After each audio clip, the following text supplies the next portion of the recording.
Apollo மருத்துவமனையை முற்றுகையிட்ட திமுக தொண்டர்கள். துரைமுருகன் அவர்கள் உடல்நலக்குறைவு காரணமாக அப்பல்லோ மருத்துவமனையில் தீவிர சிகிச்சையில் இருக்கும் நிலையில் மருத்துவர்கள் அதிர்ச்சி தகவல் சொல்லியிருக்காங்க. என்னன்னா, ஏற்கனவே பார்த்தீங்கன்னா அமைச்சர் துரைமுருகன் அவர்களுக்கு இரத்த குழாயில் ஏதோ பாதிப்பு இருப்பதாக ஏற்கனவே இதுக்கு முன்னாடி பார்த்தீங்கன்னா மருத்துவமனையில் அனுமதித்து தீவிர சிகிச்சையில் இருந்தார். கிட்டத்தட்ட ஒரு 15 நாட்கள் பக்கம் மருத்துவமனையில் அனுமதியில் இருந்தார். இப்போ பார்த்தீங்கன்னா திடீர்னு ஏற்பட்ட அவருக்கு உடல்நலக்குறைவு காரணமாக அவசரமாக அப்பல்லோ மருத்துவமனையில் அனுமதிக்கப்பட்ட நிலையில் மருத்துவர்கள் கொடுக்கப்பட்ட ரிப்போர்ட்டை பார்த்து ஆடி போயிட்டாரு. இனிமே துரைமுருகன் அவர்களால் திமுகவில் பயணிக்க முடியுமா என்பது மிகப்பெரிய ஒரு அதிர்ச்சியை ஏற்படுத்தியிருக்கு. இதனைத் தொடர்ந்து திமுக தொண்டர்கள் தற்பொழுது அப்பல்லோ மருத்துவமனையில் முற்றுகையிட்டு துரைமுருகன் அவர்களை காண ஆவலாக இருப்பதாக ஒரு தகவல் வெளியாயிருக்கு.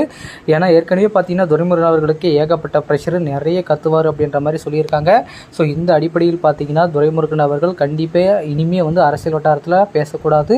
அவர் எவ்வளவுக்கு எவ்வளோ ஓய்வு எடுக்கிறாரோ அவ்வளோக்கு அவருக்கு நல்லது அப்படின்னு சொல்லிட்டு மருத்துவர்கள் அவருக்கு அறிவுரை கூறி வருவதாக ஒரு தகவல் கிடைச்சிருக்கு. ஸோ என்னதான் துரைமுருகன் அவர்கள் கத்தி பேசினாலும் இனிமே அது பலிக்காது. இனிமே அவர் ஜாகிரதையாக இருக்கணும்.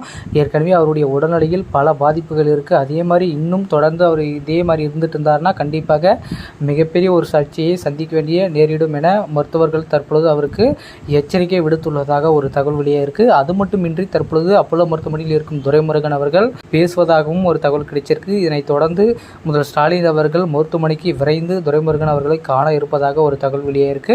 ஸோ இது எந்த அளவுக்கு போக போகுது அப்படின்னு தெரியல. ஏன்னா அமலாக்கத்துறை அடுத்த கட்ட டார்கெட்டாக தற்பொழுது துரைமுருகன் அவர்களை சோதனை செய்ய போவதாக ஒரு தகவல் வெளியானதை அடுத்து துரைமுருகன் அவர்களுக்கு இப்படி ஒரு நாடகத்தை ஏற்படுத்தியிருப்பாரா அப்படின்னு சொல்லிட்டு அரசியல் வட்டாரத்தில் பரவலாக பேசப்பட்டு வந்துட்டு இருக்காங்க. இது எந்த அளவுக்கு உண்மை, ஒருவேளை உண்மையாகவே அமைச்சர் துரைமுருகன் அவர்களுக்கு உடல்நிலை பாதிப்பு ஏற்பட்டிருக்கா அப்படின்ற மாதிரி மக்கள் கேள்விக்கு மேல் கேள்விகள் எழுப்பப்பட்டு வந்துட்டு இருக்காங்க.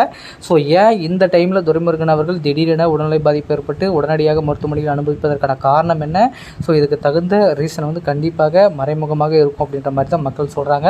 ஸோ இப்போ இருக்கக்கூடிய நிலைமையில் பார்த்தீங்கன்னா துரைமுருகன் அவர்கள் இந்த மணல் குவாரி விஷயத்தில் கிட்டத்தட்ட 60,000 கோடி ரூபாய் ஊழல் பண்ணியிருக்காரு அப்படின்னு சொல்லிட்டு பல தகவல்கள் எழுந்த நிலையில் தற்பொழுது இந்த வழக்கில் அவரும் இப்படி மருத்துவமனைக்கு போனது லிங்க் ஆகிற மாதிரி இருக்குது அப்படின்னு சொல்லிட்டு நிறைய பேர் சொல்கிறாங்க. ஸோ எந்த அளவுக்கு இந்த வழக்கு போக போகுது, துரைமுருகன் அவர்களை மருத்துவர்கள் எந்த மாதிரியான விளக்கத்தை கொடுத்துருக்காங்க, அந்த ரிப்போர்ட்டில் அப்படி என்ன ரகசியம் இருக்குது, துரைமுருகன் அவர்கள் நிலைமை என்ன ஆகப் போகுது என்பதுதான் ஒரு முக்கியமான பரபரப்பான விஷயமா இருக்குது. ஸோ துரைமுருகன் அவர்களை காண இருக்கக்கூடிய திமுக தொண்டர்கள் துரைமுருகனின் நிலைமை கண்டு மிகப்பெரிய ஒரு அதிர்ச்சியில் இருப்பதாகவும் சொல்கிறாங்க.